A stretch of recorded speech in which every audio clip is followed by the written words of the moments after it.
მოგესალმებით მეგობრებო და დღეს მინდა არასამთავრობო ორგანიზაციებთან დაკავშირებით ვისაუბრო მოკლედ.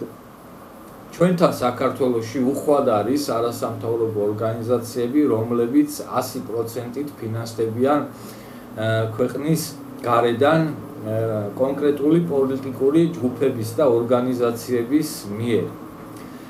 რისთვის ჭირდებათ არასამთავრობო ორგანიზაციები? არასამთავრობო ორგანიზაციები საქართველოში ჭირდებათ ხელისუფლების საკონტროლებლად და სამართავად და იმ ამინდის და განწყობების შესაქმნელად საზოგადოებაში, რომელი ამინდი და განწყობებიც აწყობთ ამ ქვეყნის ფარგლებს გარეთ კონკრეტულ პოლიტიკურ ჯგუფებს.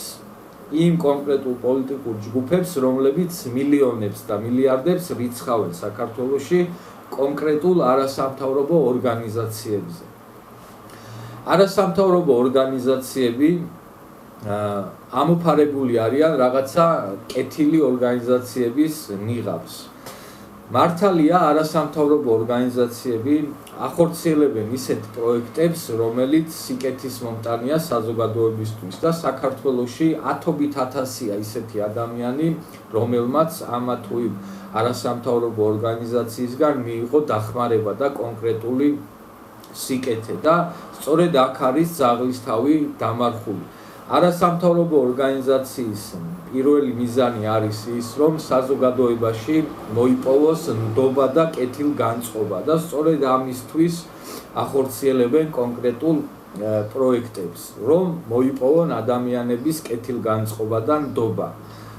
თავარი იწყება ამის შემდეგ და ამ მოპოვებულ ნდობას და კეთილგანწყობას არასამთავრობო ორგანიზაციები შემდგომში იყენებენ ისე, როგორც შედის მათი დამფინანსებლების, ანუ მათი პატრონების ინტერესებში და საქართველოშიც ზუსტად იგივე ხდება და არასამთავრობო ორგანიზაციები საქართველოში დღემდე ჭირდებოდათ იმისთვის, რომ ხელისუფლებები ეკონტროლებინათ და ემართათ ხელისუფლება და შეიქმნათ ის ამინდი და განწყობები, როგორი ამინდი და განწყობებიც აწყობთ ამა თუ იმ პოლიტიკურ ჯგუფებს.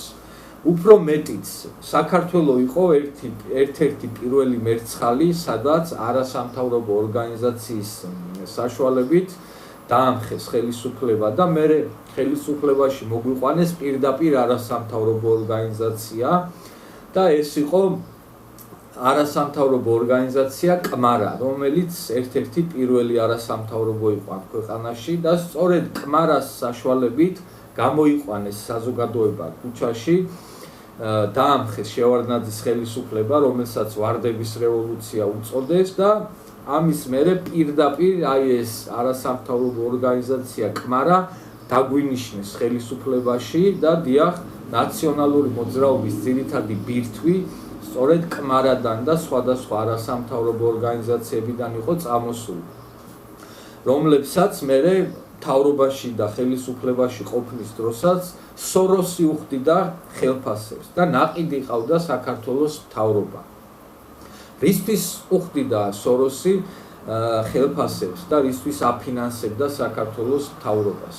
რა თქმა უნდა, იმისთვის აფინანსებდა და იმიტომ ხარჯავდა მილიონებს თავის დროზე სოროსი საქართველოში, რომ პირველ რიგში მისი ინტერესები გაეტარებინა ამ ქვეყანაში და სწორედ იგივე გრძელდება დღესაც და ყველა მილიონის და მილიარდის უკან, რომელიც იხარჯება საქართველოში, რა თქმა უნდა, დგანან კონკრეტული პოლიტიკური ჯგუფები და მათი ინტერესები.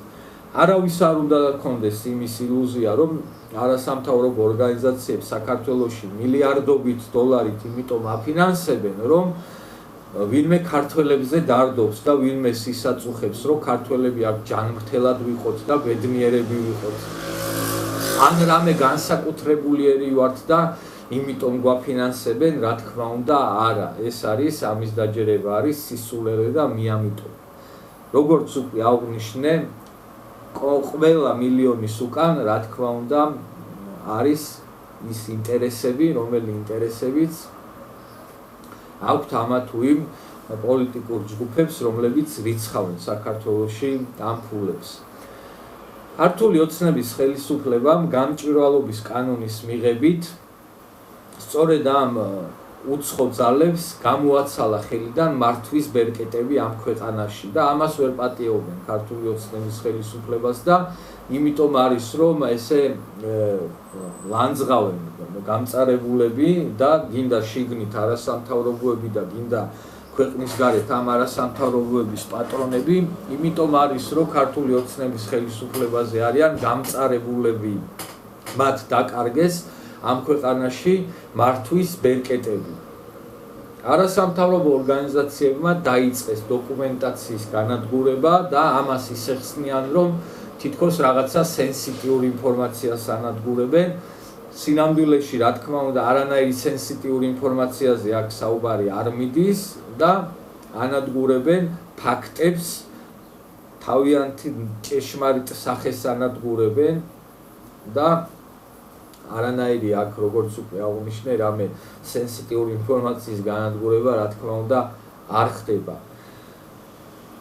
ეს არასამთავრობო ორგანიზაციები, რომლებიც ასე აქტიური არიან ჩვენ საზოგადოებაში, ესენი რომ პირნათელი იყვნენ საქართველოს სახელმწიფოსთან და ჩვენ საზოგადოებასთან, გამჭვირვალობის კანონს კი არ გააკრიტიკებდნენ.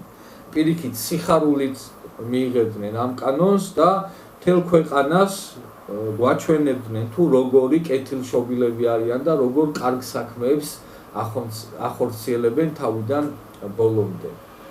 მაგრამ რა თქმა უნდა, ამ ადამიანებს არ აწყობს არანაირად, რომ მათი რეალური სახე დაინახოს საზოგადოებამ და ამიტომ არის, რომ ამ გამჭვირვალობის კანონს პირდაპირ რუსული კანონი რომ დაარქვეს, სინამდვილეში, რა თქმა უნდა, ამ კანონს არაფერი არ აქვს საერთო რუსულთან, პირიქით გადმოხატული ყოფილა ამერიკული კანონი. ქართული ოცნების ხელისუფლებას ეს ნაბიჯი უფრო დროულად რომ გადაედგა, დღეს ბევრად ძლიერი სახელმწიფო გვექნებოდა და ბევრად წინ ვიქნებოდით. მაგრამ ჯობს გვიან ვიდრე არასდროს. ეს კარგი გამონათქვამია და ეს დაწყებული საქმე ეხა ბოლომდე უნდა მიიყვანოს. სახელმწიფოს უნდა მართავდეს არჩეული ხელისუფლება და არა არასამთავრობო ორგანიზაციები, რომლებიც როგორც არაერთხელ აღნიშნე, 100%-ით ფინანსდებიან საზღვარგარეთიდან. არასამთავრობო ორგანიზაციები საქართველოში უნდა არსებობდეს, მაგრამ ეს არასამთავრობო ორგანიზაციები უნდა ფინანსდებოდეს ჩვენი გადასახადის გადამხდელების ფულით და უნდა ემსახურებოდნენ ჩვენ ინტერესებს და ჩვენი სახელმწიფოს ინტერესებს. ის არასამთავრობო ორგანიზაციები, რომლებიც ფინანსდებიან საზღვარგარეთიდან, რა თქმა უნდა, საქართველოში მათ არ უნდა ჰქონდეთ იმის საშუალება, რომ საზოგადოება შეყავდეთ შეცდომაში და ამ ქვეყნის ინტერესების წინააღმდეგ რომ იბრძოდნენ და ამისი უამრავი მაგალითი გვაქვს, როგორ ჩადიოდნენ არასამთავრობო ორგანიზაციის წარმომადგენლები ევროპაში და როგორ აკეთებდნენ ისეთ განცხადებებს, რომელი განცხადებებიც ურტყავდა ჩვენი ქვეყნის ინტერესებს.